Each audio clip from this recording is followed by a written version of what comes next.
Well, our female panel need no introduction. Sen Fierravanti-Wells, who does her homework, and I don't give these women any preview of the questions, and Tanya Plibersek, an outstanding performer for the Labor Party. Conchetta, if I can come to you, early today Beijing has announced, as I just said, China has cut off all diplomatic contact with the Australian government under the China-Australia Strategic Economic Dialogue, and this will block contact between key government officials below ministerial level, and no doubt is a response to Australia's stance on many things, including the cancellation of Victoria's Belt and Road Agreement. You were one of the first people in government to nail this Chinese expansionism in the Pacific. Prime Minister Turnbull didn't like it, and you got the chop. What do you make of this latest move? Well, this is not surprising. I mean, this dialogue was established in 2014. It hasn't convened since 2017, so it doesn't surprise me about this move. But, Alan, the Leviathan ship of state in relation to China is slowly starting to turn, but regrettably, I think it's going to take quite some time before we completely and properly decouple from China. Good on you. Tanya, China seemed to be everywhere, an armada of fishing boats serving as de facto paramilitary personnel, seeking control of almost all of the China Sea. Nick Whitlam, the son of the man who backed you in your pre-selection, perhaps got you over the line, has said this week that this is not Chinese aggression, they're internal matters. Is that kind of naivety leading us into trouble? Look, I think it's very important that Australia continues to assert its interests and its values. We need to do that regardless of which countries we're talking about. And the best and safest way for Australia to remain safe and to protect our interests and values is to see a global rules-based system where it doesn't matter if you're a small country or a large country, you abide by the rules. You have a say in setting the rules and then you abide by the rules. But what do you do when China defies them? What do you do when China defies them? Well, we need to... Well, it doesn't matter who defies them. We need to work with our neighbours and with like-minded countries, and we need to work with like-minded countries to keep saying everybody needs to abide by the rules or there are consequences. But what are the consequences for China? They've defied the rules in relation to the South China Sea. So, Tanya, if you were the Prime Minister or the Foreign Minister, what would you do?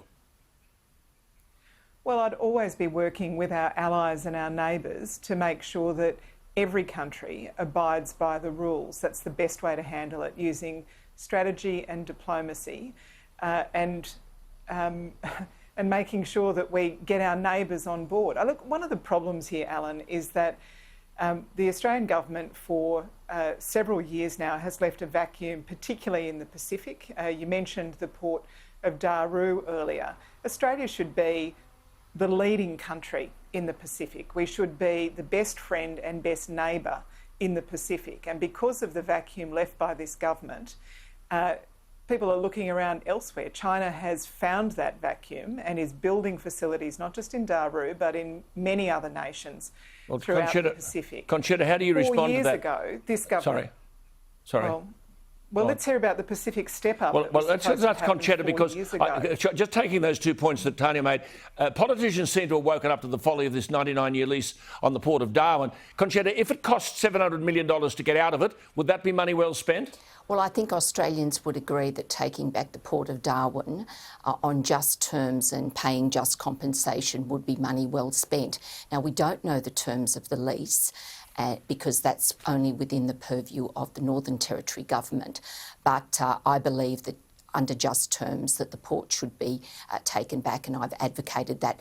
And in the recent hearing of the foreign relations legislation, I actually put those questions to the Northern Territory government, and I asked whether just terms would be the balance of the lease, which is 94 years, or other form of just compensation. So I think Australians would be on board with that. Definitely. Well, what about Daru? Tanya made this point that you argued about this position in the Pacific. Turnbull didn't like it, gave you the chop. I mean, we've got this Daru, a $40 billion Chinese city, 3 days in a rubber boat from Australia.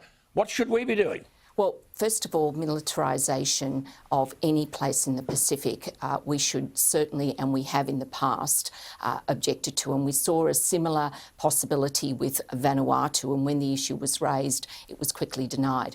But, Alan, in the end, the reality is that, yes, we did drop the ball in the Pacific, and regrettably, when the warnings were made, and certainly at the time when I was Minister, those in charge of our defence, of our foreign, of our trade policy were prepared to use the language of appeasement, and the same sort of language that Nick Whitlam is using at the moment, and were prepared to turn a blind eye to Beijing's skullduggery because the rivers of gold were flowing. Yeah, you got into strife for talking about it. Tanya, this base will be able to control all maritime traffic through the Torres Strait. As you heard me say, we import 80% of our oil, most of it from refineries in Singapore. The oil comes to the east coast of Australia. China have done this to ships from Taiwan, Korea and Japan. What happens if they hold? Are we ready for them to hold a dagger to our throat and jeopardise our whole industrial progress? What should we be doing?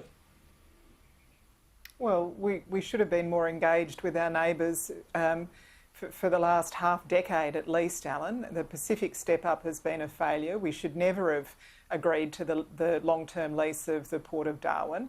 And where Australia has left a vacuum, others have stepped in. That is. But who are our neighbours in this position? Who are our neighbours in this circumstance that you're alluding to? Of course we should be working much more closely with PNG to make us their first choice. But they don't have any power to withstand the might of China. They don't have any power to withstand the might of China. They do. They're a sovereign nation. They can say yes or no to a development like this. And the same goes for other Pacific nations, Alan. We should be their first port of call. I know we should be, but we're not. Conchetta's made this point. See, Conchetta, this is your point, isn't it? Because we have failed to be. Yeah. We have dropped the ball. Well, Conchetta, you've warned this. So China is buying everybody off in the Pacific. Alan, the important thing is that if we profess to have a foreign policy that is a rules-based and a values-based foreign policy, well, we should be prepared to call out bellicose and illegal actions by the communist regime when it happens. And as Mike Pompeo recently said, we have to call that out at every opportunity. But more importantly, we should be prepared to undertake with our allies freedom of navigation operations in the South China Sea. And that includes in those areas which China illegally claims to be within the 9-dash line and which the 2016 arbitration said that they weren't entitled to. And they just ignore that. Rules-based, but they ignore it. Just a quick one before we go. See, Conchetta, Tanya mentioned freedom.